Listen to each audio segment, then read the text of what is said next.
Hello and welcome student आपका welcome है मेरे यूट्यूब चैनल पे। सबसे पहले तो मैं बता दूं कि ये मेरा यूट्यूब चैनल बनाने का रीज़न क्या है। यूट्यूब चैनल बनाने का ये वाला रीज़न ये है कि मेरे पास कि आप लोगों का जो पढ़ाई है वो काफ़ी पीछे जा चुका है ड्यू टू कोरोना वायरस।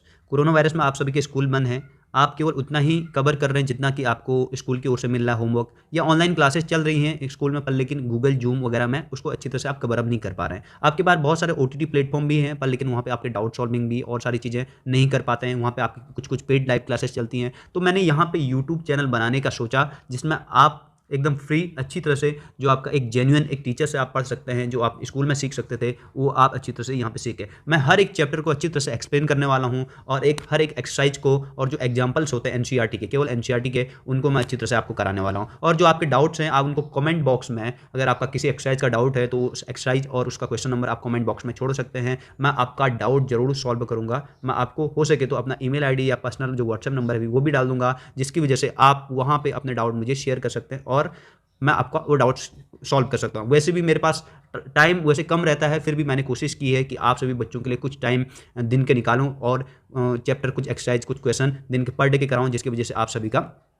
जो पढ़ाई है वो एक बार से फिर से फ्रंट फुट पे आ जाए। और साथ में मैं बता दूं कि मैं 9th के साथ साथ 10th की क्लासेस भी स्टार्ट करने वाला हूं। तो भी जो भी आपका भाई बंधु, जो भी दोस्त वगैरह हैं, यारी दोस्ती जो है, उनको आप शेयर कर सकते हैं और उनको बुला सकते हैं इस चैनल पे। तो सबसे पहला चैप्टर है बच्चों, यहाँ पे हमारा नंबर सिस्टम। क्या है? Number system. नंबर सिस्टम ये आप इससे पहले भी आप 6, 7, 8 में बहुत जगह पे देख चुके होंगे ये नंबर सिस्टम। और पर लेकिन यहाँ पे जो नंबर सिस्टम है वो थोड़ा आपका एडवांस हो जाता है 6, 7, 8 के मुकाबले। 6, 7, 8 में अभी तक आपने क्या पढ़ रखा है उसको एक बार रिकॉल कर लेते हैं, क्योंकि अगर हम उसको रिकॉल नहीं करेंगे तो हम ये 9 का जो नंबर सिस्टम उसको समझ नहीं पाएंगे। तो सबसे पहले हम लोग बात करते हैं नंबर्स की, क्योंकि जैसे आप लोग कोई भी लैंग्वेज सीखते हो तो उसके अल्फाबेट सीखते हो, उसी तरीके से मैथमेटिक्स सीखने के लिए हमें नंबर्स को जानना जरूरी होता है। तो सबसे पहले हम बात करते हैं कौन से? नेचुरल नंबर की। किसकी बात करते हैं? Natural number. नेचुरल नंबर क्या होते हैं? नेचुरल नंबर की बात करें, सिंपल सा अगर आप इसको एक लाइन में लिखना चाहें, काउंटिंग फ्रॉम 1 टू इन्फिनिटी। क्या है? Counting from 1 to infinity. यानी कि अगर आप एक से शुरू करते हैं और गिनते जाएंगे जहां तक आप गिन सकते हैं, तो वो सारे के सारे जो नंबर आएंगे आप गिनोगे, वो सारे के सारे क्या बोल होंगे? वो नेचुरल नंबर। या इसको अदर लैंग्वेज में लिखें तो the number which are countable from 1 to infinity. यानी कि एक से शुरू होने वाले जो भी नंबर्स होते हैं इन्फिनिटी तक, वो सारे के सारे क्या होते हैं? Natural number. अब इन्फिनिटिव क्या होता है? बहुत सारे बच्चों को डाउट होगा यहाँ पे, इन्फिनिटिव क्या चीज़ है? देखिए, अगर आप नंबर को गिनते हैं तो एक बार लाख आता है, फिर करोड़ आता है, फिर इसके बाद आते जाता है मिलियन, बिलियन, ये आते जाएगा ट्रिलियन। तो आपका कभी नंबर खत्म नहीं होगा। तो वहाँ पे लिख लेते हैं हम लोग, क्या लिख लेते हैं? इन्फिनिटिव। क्या लिख लेते हैं? इन्फिनिटिव। देख वहाँ पे क्या लिख लेते हैं हम? इन्फिनिटिव, यानी कि अनंत, जहाँ तक हम गिन नहीं सकते। तो यानी कि एक से शुरू होकर कितना भी जा सकता है, वो सारे के सारे नंबर क्या होंगे? हमारे नेचुरल नंबर। अगला सेकंड बात करते हैं होल नंबर की। क्या करते हैं? होल नंबर की। ये आप लोगों ने पढ़ रखे होंगे, मैं इसी हिसाब से आपको जल्दी जल्दी इनको करा रहा हूँ यही सोच के। अगला होल नंबर। होल नंबर क्या है? वही चीज़ आएगा, काउंटिंग। इसमें अच्छी तरह से मेरी राइटिंग सही नहीं बन रही होगी, आपको सुनना अच्छी तरह से, आपको समझ में आ जाएगा। Counting from 0 to infinitive. यानी कि 0 से अगर आप काउंटिंग शुरू करें तो इन्फिनिटिव तक जाके जो नंबर्स आएंगे वो सारे के सारे क्या होंगे? Whole number. अब देखते हैं जरा नेचुरल नंबर और होल नंबर में डिफरेंस क्या है। देखो 1 से शुरू, 1 जैसे 1 2 3 4 इस तरीके से बढ़ते जाएंगे, तो ये सारे के सारे क्या होंगे? Natural number. और उसमें जीरो, यानी कि अगर जीरो को भी, जीरो यहाँ पे कहीं पे जीरो था नहीं, आप बोलेंगे आप 10 में जीरो था नहीं, 10 की बात नहीं है यहाँ पे जीरो एक इंडिविजुअल की बात हो रही है। किसकी बात हो रही है? इंडिविजुअल की बात हो रही है। तो अगर हम जीरो भी साथ में ले लेते हैं नेचुरल नंबर के साथ, तो ये बन जाते हैं होल नंबर। क्या बन जाते हैं? Whole number. और कभी पूछा जाता है अगर आपसे जीके के तौर पर कि जीरो को डिस्कवर किसने किया था, वो था इंडियन मैथमेटिशियन आर्यभट्ट ने। किसने किया था? इंडियन मैथमेटिशियन आर्यभट्ट ने इसको खोज लिया था 400 एडी में। कब खोजा था? 400 एडी में लगभग इसको खोजा था। नेक्स्ट क्वेश्चन करते हैं। ये आपको, आशा करता हूं आपको ये पहला वाला नेचुरल नंबर और जो सेकंड होल नंबर आपको अच्छी तरह से समझ में आ गया होगा। थर्ड क्वेश्चन करते हैं। इंटीजर। क्या है? इंटीजर्स। ये आपने 8th क्लास में अच्छी तरह से पढ़ लिखे होंगे। इंटीजर्स को हम लोग देखेंगे। इंटीजर क्या है? अच्छा, आपका यहाँ पे हो गया, ये सारे के सारे आप पॉजिटिव नंबर मान सकते हैं, क्योंकि इनके जिनके आगे कोई साइन नहीं है वो सारे के सारे पॉजिटिव हैं। और आपका क्या हो सकता है? जीरो। और क्या आपने 8th क्लास में कुछ नेगेटिव वाले नंबर भी देखे? हाँ, जरूर देखेंगे। देखिए, तो इंटीजर 3 तरीके के होते हैं। एक तो हो गया हमारा पॉजिटिव इंटीजर्स। क्या होते हैं? Positive integer. एक होता है जीरो इंटीजर, और होता है फिर निगेटिव इंटीजर। क्या होता है? Negative integer. अब देखते हैं पॉजिटिव इंटीजर में ये सारे के सारे नंबर जो नेचुरल नंबर के अंदर आते हैं 1 2 3 4 5 6। और जीरो इंटीजर के अंदर क्या आएंगे? हमारा जीरो आएगा। और नेगेटिव इंटीजर्स के अंदर क्या आएगा? हमारा -1 -2 -3। ये सारे के सारे किसके अंदर आ जाएंगे? हमारा इंटीजर के अंदर। किसके अंदर आ जाएंगे? इंटीजर के अंदर। तो इसको आप स्क्रीनशॉट ले सकते हैं, या इसको आप कॉपी करना होगा तो वो कॉपी कर सकते हैं। अब इसके बाद इतना सब क्लियर करने के बाद हम लोग देखते हैं आगे कि आखिर इंटीजर्स को एक नंबर लाइन में अगर हमें दिखाना है, रिप्रेजेंट करना है, तो किस तरीके से दिखाएंगे। तो सबसे पहला है हमारा यहाँ पे जीरो है, सेंटर में क्या आएगा जीरो, और इसके राइट साइड को सारे के सारे क्या आते हैं पॉजिटिव इंटीजर। क्या आते हैं पॉजिटिव इंटीजर। वो कहाँ तक चलेंगे, इन्फिनिटी तक। और इसके लेफ्ट साइड को क्या आएंगे निगेटिव इंटीजर। क्या आएंगे निगेटिव इंटीजर्स। ये क्या आएंगे सारे के सारे निगेटिव इंटीजर्स। तो ये एक नंबर लाइन है। क्या है नंबर लाइन, जिसमें हमने किसको रिप्रेजेंट कर रखा है इंटीजर को रिप्रेजेंट कर रखा है। एक क्वेश्चन और सीधी सी बात है, जो जितना राइट होगा वो उतना ही बड़ा होगा। जो जितना राइट होगा वो उतना ही बड़ा होगा। फॉर एग्जांपल -4 और -1 कौन बड़ा, सीधी सी बात है -1 बड़ा है। जीरो की -1 बड़ा, तो सीधे क्या बात है जीरो। यानी कि अगर आप इसको समझना चाहें इजी लैंग्वेज में, तो अगर जैसे देखा जाए आपसे पूछा जाए 10 ग्रेटर है कि 11 ग्रेटर, तो आप बोलोगे ग्रेटर। पर लेकिन जब इनके आगे माइनस लग जाता है, दोनों माइनस लग जाता है, दोनों में क्या लग जाता है माइनस है, तो बोला जाएगा कि -10 बड़ा कि -11। तो सीधी सी बात है, जो छोटा होगा माइनस में उसको क्या बोलेंगे हम लोग बड़ा बोल देंगे। क्लियर सी बात है, सीधी सी बात है। नंबर लाइन से हमने इंटीजर को समझ लिया है। और अगर आपको इसमें फिर भी डाउट होगा तो आप मुझे एक बार कमेंट बॉक्स में जरूर बताइएगा। अगला क्वेश्चन करते हैं। अब यहाँ पे हमने तीनों जो चीज़ें हमने 6, 7, 8 में पढ़ी थी वो चीज़ को हमने क्लियर कर लिया है। तो हम लोग जो मेन मुद्दा है, जो यानी कि हमारा मेन मुद्दा है, उसको और बढ़ सकते हैं। जो हमारा 9th क्लास का है उसका नाम है रेशनल नंबर। क्या है रेशनल नंबर। क्या है रेशनल नंबर। अब रेशनल नंबर की क्यों जरूरत पड़ी। अब अच्छा, ये जो सारे नंबर थे हमने जो पढ़े थे, natural number, whole number, integer, ये सारे के सारे नंबर्स के ग्रुप थे, यानी कि ग्रुप्स ऑफ नंबर। ये कहते हैं नंबरों के ग्रुप थे। यानी कि अगर माइनस वालों को भी हमने साथ में लिया था कि ग्रुपिंग की, तो हमने इनको इंटीजर में रख लिया। केवल प्लस वालों को रखा था, उनको हमने नेचुरल नंबर में रखा। और साथ में उसमें जीरो भी साथ में दिखाना था, तो उसको किस में रखा हमने होल नंबर में। तो आपने जरूर ना जरूर इससे पहले आपने ये फ्रैक्शन देखे होंगे या डेसिमल वाले नंबर देखे होंगे। तो इन सभी को किसके अंदर रखा जाता है, इन सभी को किसके अंदर रखा जाता है। तो किसके अंदर रखा जाएगा, इनके लिए भी तो एक ग्रुप होना चाहिए ना नंबर का, जिसके अंदर हम इसको रख सकें। तो उसको बोलते हैं हम लोग रेशनल नंबर। उसको क्या बोलते हैं हम लोग रेशनल नंबर। क्या बोलेंगे हम लोग रेशनल नंबर। मुझे इसमें हैबिट नहीं है स्टाइलिश से लिखने की, तो थोड़ा सा राइटिंग खराब हो रहा हो, आप इसको समझ लीजिए अच्छी तरह से। तो रेशनल नंबर के लिए हम लोग डेफिनेशन, क्योंकि ये डेफिनेशन जरूर पूछी जाती है एग्जाम्स में भी आपके पूछी जाती है, और आपके नॉलेज भी के लिए भी बहुत इंपॉर्टेंट है। तो वो तो आपको पता चल गया कि रेशनल नंबर कुछ और, यानी कि जो इंटीजर तक जहां तक हमने नंबर पढ़े थे उनसे भी ज्यादा कुछ और, जैसे फ्रैक्शन वाले नंबर, डेसिमल वाले नंबर किसके अंदर आ जाते हैं रेशनल नंबर के अंदर आ जाते हैं। तो रेशनल नंबर की कुछ प्रॉपर्टीज होती है, कुछ कंडीशंस होती हैं। तो क्या होती है वो 3 कंडीशन, मेनली क्या कंडीशन होती है। सबसे पहली कंडीशन है it can be right in form of P upon Q, यानी कि ये P upon Q के फॉर्म में लिखा जाना चाहिए। अब बच्चे बोलेंगे कि P upon Q क्या है सर। तो P upon कुछ नहीं है, इट इज नथिंग बट, ये क्या है सिंपल सा एक फ्रैक्शन है। क्या है फ्रैक्शन, यानी कि हम फ्रैक्शन के फॉर्म में इसको लिख सकते हैं। तो इसको क्या बोलेंगे रेशनल नंबर। सेकंड कंडीशन क्या होती है P and Q। क्या है P and Q both should be integer. क्या है both should be integer. P और क्यू दोनों के दोनों क्या होने चाहिए हमारे इंटीजर होते हैं। क्या होते हैं इंटीजर होते हैं। और थर्ड वाला है हमारा Q does not equal to zero, यानी कि Q क्या नहीं होना चाहिए हमारा जीरो नहीं होना चाहिए। देखिए सबसे पहला क्या P और Q, P अपन Q, यानी कि कुछ फ्रैक्शन के फॉर्म में लिख सकते हैं। फॉर एग्जाम्पल हमने क्या लिखा, फॉर एग्जाम्पल 1/2 लिखा। फॉर एग्जाम्पल हमने क्या लिखा 1/2 लिखा। फॉर एग्जाम्पल हमने 1/2 लिखा। तो क्या हम ये तीनों की तीनों कंडीशन को जस्टिफाई करता है, देखते हैं। P अपॉन Q के फॉर्म में लिख सकते हैं, यानी कि फ्रैक्शन के फॉर्म में लिख सकते हैं, ऑफकोर्स लिख सकते हैं। P और Q दोनों इंटीजर हैं, यस ये भी इंटीजर है, ये भी इंटीजर, दोनों के दोनों इंटीजर हैं। और Q does not equal to zero, यानी कि Q यानी कि जो हमारा डिनोमिनेटर है वो जीरो नहीं है। तो सीधी सी बात है हमारा ये एक क्या है रेशनल नंबर है। अगर इन तीनों में से कोई भी फेल हो गया, इन तीनों में से कोई भी अगर फेल हो रहा है या कोई भी 3 कंडीशन में एक को फॉलो नहीं कर रहा है, तो वो रेशनल नंबर नहीं होगा। वो रेशनल नंबर नहीं होगा, बल्कि वो क्या होगा इरेशनल नंबर। क्या होगा इरेशनल नंबर। इसका अपोजिट क्या होता है इरेशनल नंबर। वो हम अगली एक्सरसाइज या अगली वीडियो में हम लोग इसको डिस्कस करेंगे।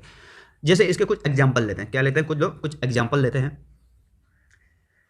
देखिए सबसे पहले आता है हमारा, हमने पूछा क्या जीरो एक रेशनल नंबर है। क्वेश्चन नंबर 1, क्या जीरो एक रेशनल नंबर है। तो आप बोलोगे पहली वाली कंडीशन हम लोग देखते हैं, इसको P अपन Q के फॉर्म में लिख सकते हैं। तो आप बोलोगे ये तो P अपन Q के फॉर्म में नहीं है। नहीं, बिल्कुल ये P अपन Q के फॉर्म में आपको दिखाना पड़ेगा, वो छुपा हुआ है थोड़ा सा। कहाँ छुपा हुआ है, क्योंकि आपको पता है किसी के नंबर को, किसी भी नंबर को 1 से डिवाइड या मल्टीप्लाई करने पे उसमें कोई भी अंतर नहीं आता है। तो इसको हम लोग क्या लिख सकते हैं 0/1। क्या लिख सकते हैं 0/1 लिख सकते हैं, उससे कुछ भी फर्क नहीं पड़ने वाला। तो क्या ये P अपन Q के फॉर्म में है, यस P अपन Q के फॉर्म में भी है। क्या P और Q दोनों इंटीजर है, यस P भी इंटीजर है और Q भी क्या है इंटीजर है। क्या Q does not equal to zero, क्या तीसरा नंबर था Q does not equal to zero है, yes Q does not equal to zero, यानी कि डिनोमिनेटर जीरो नहीं है, तीनों की तीनों कंडीशन को फॉलो कर रहा है। तो हम लोग बोल सकते हैं zero is a rational number. Zero is a rational number. P zero हो सकता है, Q जीरो नहीं होना चाहिए, नीचे जीरो नहीं होना चाहिए, P जीरो हो सकता है, कोई फर्क नहीं पड़ता है। नेक्स्ट क्वेश्चन करते हैं हम लोग, नेक्स्ट एग्जाम्पल देखते हैं। -3/2 क्या है -3/2। देखा, पहली कंडीशन देखी पी अपॉन क्यू, यस पहली वाली, P and Q both integer. हमने दूसरी वाली देखी, क्या इसको फॉलो कर रहा है, yes, Q does not equal to zero, yes, यानी कि तीनों की तीनों कंडीशन को इसने जस्टिफाई कर दिया। तो सीधी सी बात है, ये एक क्या है, रेशनल नंबर है। अगला एग्जांपल देखते हैं, √3/2, क्या ये एक रेशनल नंबर है? तो देखते हैं। सबसे पहली कंडीशन क्या थी हमारे पास, पी अपॉन क्यू के फॉर्म में होना चाहिए। क्या होना चाहिए, पी अपॉन क्यू के फॉर्म में, यस, ये भी पी अपॉन क्यू के फॉर्म में है। सेकंड है पी एंड क्यू दोनों के दोनों क्या होने चाहिए, इंटीजर होने चाहिए। अब यहाँ पे थोड़ा सा देखिए, ये √3 है, ध्यान से देखिए क्या है, ये √3 है। क्या आपने नंबर लाइन में जहां पे हम इंटीजर पढ़ रहे थे, क्या आपने कहीं पे √3 देखा? नहीं, वहां तो सिंपल सिंपल हमें नंबर दिख रहे थे 1 2 3 4, और इधर भी -1 2 3 4 दिख रहे थे। क्या √3 था? नहीं था। तो √3 जब इंटीजर है ही नहीं, तो और यहाँ पे हमारी कंडीशन है पी और क्यू दोनों इंटीजर होने चाहिए, तो क्या हम इसको रेशनल नंबर बोल सकते हैं? नहीं, इसको हम लोग रेशनल नंबर नहीं बोल सकते हैं, इसको बिल्कुल भी हम रेशनल नंबर नहीं बोल सकते। तो ये सीधी सी बात आगे, ये हमारा √3/2 जो है रेशनल नंबर नहीं है, वो रेशनल नंबर नहीं है। होप करता हूँ आपको ये समझ में आ रहा होगा। अगर समझ में नहीं आ रहा है तो आप अच्छी तरह से मुझे कमेंट बॉक्स में बताइए, मैं अच्छी तरह से इसको आपको क्लियरिफाई करने की कोशिश करूंगा। नेक्स्ट देखते हैं √4/5। क्या देखा हमने, √4/5। अब बहुत सारे महानुभाव ऐसे होंगे जिन्होंने रूट देखते ही सीधे सीधे इसको क्या घोषित कर दिया होगा, इरेशनल घोषित कर दिया होगा कि यस इट इज इरेशनल, ये तो रेशनल हो ही नहीं सकता क्योंकि यहाँ पे पी और क्यू दोनों इंटीजर नहीं है। देखिए पहली कंडीशन क्या है, पी और क्यू पी अपॉन क्यू के फॉर्म में है, यस, पी अपॉन क्यू के फॉर्म में है, दोनों के दोनों फ्रैक्शन के फॉर्म में लिखा जा सकता है। सेकंड कंडीशन क्या है कि पी और क्यू दोनों इंटीजर होने चाहिए। देखो 5 तो हमारा इंटीजर है, तो क्या √4 इंटीजर है? क्या √4 इंटीजर? आप बोलोगे ये तो नंबर लाइन में, इंटीजर की नंबर लाइन में आता ही नहीं है। अरे ये छुपा हुआ है। देखो √3 को हम लिख नहीं सकते थे कुछ, √3 को हम लोग कुछ दिख नहीं सकते। यहाँ पे √3 हमें निकालना नहीं आता। √3 हमारा अगर निकालेंगे भी तो बहुत लंबा आ जाएगा, और उसको हम बाद में पढ़ेंगे कि डेसिमल किस तरीके से रेशनल होता है या इरेशनल होता है। पर लेकिन √4 तो आप जानते हैं, √4 अगर निकालेंगे तो वो कितना आ जाएगा, 2। तो इसको लास्ट में अल्टीमेटली ये क्या बन जाएगा, √4/5 क्या बन जाएगा, 2/5। तो 2/5 क्या रेशनल नंबर है? यस, 2/5 क्या है, रेशनल नंबर है, और Q does not equal to zero भी है, यानी कि तीनों कंडीशन इसने अप्लाई कर दी या फॉलो कर दी। तो सीधी सी बात है, √4/5 एक रेशनल नंबर है। क्या है, रेशनल नंबर। नेक्स्ट देखते हैं 4/0। क्या 4/0? क्या 4/0 एक रेशनल नंबर है? पहली वाली condition P upon Q, yes है, पी एंड क्यू दोनों इंटीजर होने चाहिए, यस है, ये भी इंटीजर हैं दोनों के दोनों। क्या तीसरी वाली कंडीशन क्यू इक्वल टू जी, Q does not equal to zero होना चाहिए, क्यू कभी भी डिनोमिनेटर में जीरो नहीं होना चाहिए। ये क्यू क्या हो गया, जीरो हो गया। क्यू क्या हो गया हमारा, जीरो हो गया, तो यानी कि ये रेशनल नंबर नहीं है। जब भी नीचे जीरो आएगा तो आप उसको सीधे सीधे क्या बोल दोगे, इरेशनल नंबर बोल दोगे। क्या बोलोगे, इरेशनल नंबर बोल दोगे। तो आपको अच्छी तरह से यहाँ पर रेशनल नंबर समझ में आ गया होगा। अब थोड़ा सा हम लोग रेशनल नंबर को नंबर लाइन में दिखाना इसको समझते हैं। इसको हमने पहले भी दिखा रखा है, जिस तरीके से फ्रैक्शन को हम लोग नंबर लाइन में दिखाते हैं उनको समझते हैं, ताकि हम लोग आगे की जो एक्सरसाइज हैं उसको अच्छी तरह से कर सकते हैं। देखिए एक नंबर लाइन बनी है और हमें एक रेशनल नंबर दे दिया 3/5। क्या दे दिया, 3/5, और हमें इसको नंबर लाइन में दिखाना है। सबसे पहले तो आपको ये पता होना चाहिए पॉजिटिव है कि निगेटिव। तो ये पॉजिटिव नंबर है, तो यानी कि ये जीरो से कहाँ की ओर आएगा, जीरो से कहाँ की ओर आएगा हमारा, पॉजिटिव यानी कि राइट साइड की ओर आएगा। तो यहाँ पे 1 आएगा जैसे बाई चांस, और यहाँ पे कितना आएगा, 2। इस तरीके से आगे बढ़ते जाएगा। हमें 3/5 दिखाना है। क्या है, 3/5।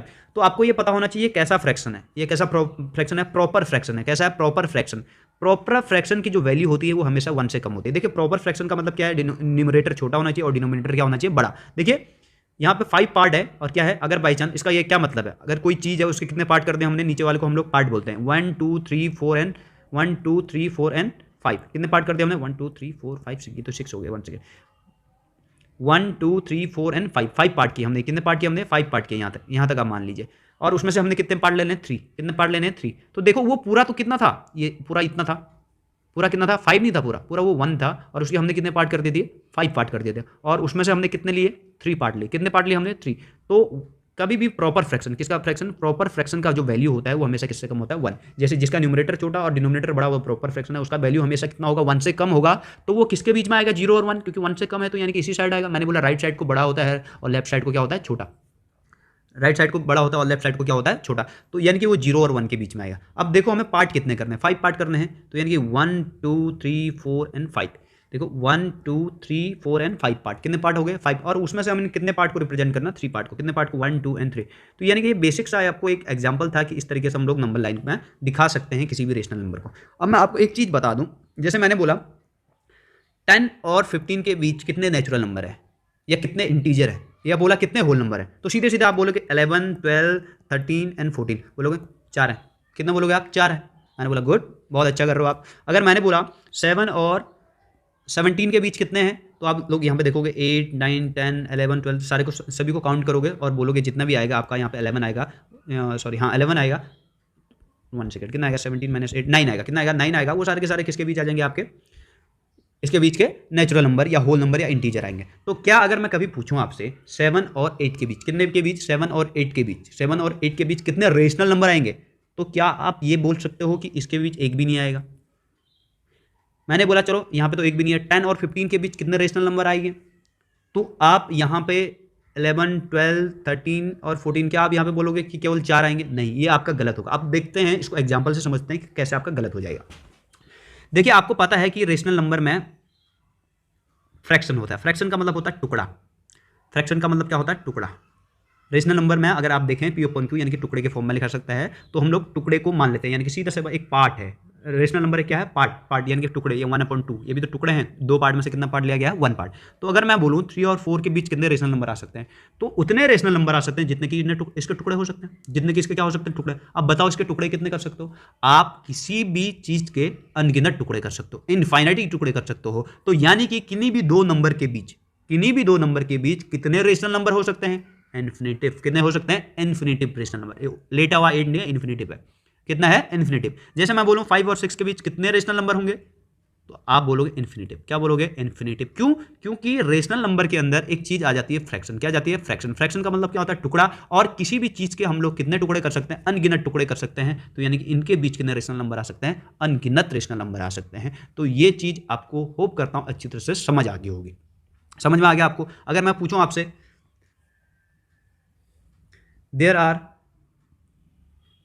How many integer and rational number between what 10 and 15, then तुम बोलोगे इंटीजर कितने हैं। इंटीजर तो सीधा सीधा आपको पता है सिंपल नंबर होते हैं, तो यानी कि 4, यानी कि 11, 12, 13 एंड 14। मैं पूछूं रेशनल नंबर, तो आप बोलोगे इन्फिनिटिव। क्या बोलोगे, इन्फिनिटिव। बिकॉज अगर कोई पूछा जाएगा क्यों, क्योंकि आपको पता है, तो आप उसको आंसर क्या दोगे, क्योंकि रेशनल नंबर में फ्रैक्शन भी आ सकते हैं, और फ्रैक्शन का मतलब होता है पार्ट यानी कि टुकड़ा। और किसी भी चीज़ के, कोई भी चीज़ हो दुनिया में, कोई भी चीज़ को उसके हम लोग इन्फिनिटिव टुकड़े कर सकते हैं। कितने टुकड़े कर सकते हैं, इन्फिनिटिव टुकड़े कर सकते हैं। तो इसी को बोलते हैं हम लोग रेशनल नंबर। तो याद रहेगा सभी को कि रेशनल नंबर किन्हीं भी दो नंबर के बीच अनगिनत यानी कि इन्फिनिटिव रेशनल नंबर हो सकते हैं। ये आज का चैप्टर था आपका। चैप्टर 1 को हमने अच्छी तरह से समझा, रेशनल नंबर को हमने अच्छी तरह से समझा कि रेशनल नंबर क्या होता है। कल हम लोग फाइंड करना सीखेंगे, कल या अगली वीडियो में। वैसे कल मेरे को आदत हो गई थी जब क्लास लेता था, तो अगली वीडियो में हम लोग देखेंगे कि किस तरीके से फाइंड आउट करना हमें किन्हीं दो नंबर के बीच रेशनल नंबर फाइंड करना। अब मैंने कितना बोला, इन्फिनिटिव। तो इन्फिनिटिव तो नहीं फाइंड करेंगे हम लोग, जैसे बोला 3 और 4 के बीच 5 रेशनल नंबर फाइंड करो। कितने रेशनल नंबर फाइंड करो, 5 रेशनल नंबर फाइंड करो। तो ये चीज़ हम लोग कब सीखेंगे, अगली वीडियो में सीखेंगे। तब तक के लिए आप रेशनल नंबर को अच्छी तरह से क्लियर कीजिए। आई होप आप रेशनल नंबर अच्छी तरह से क्लियर करेंगे, तो आपको बहुत ज़्यादा हेल्प करेगा। ये आपका 10th में भी हेल्प करेगा और आपके नॉलेज बेस के लिए भी सही है। अगर आपको लगता है कि मेरी वीडियो सही है, आपको पसंद आई है, तो इसको शेयर कीजिए, लाइक कीजिए एंड चैनल को सब्सक्राइब करिए, और अपने दोस्तों को, अपने यारों दोस्तों को, सभी को शेयर जरूर कर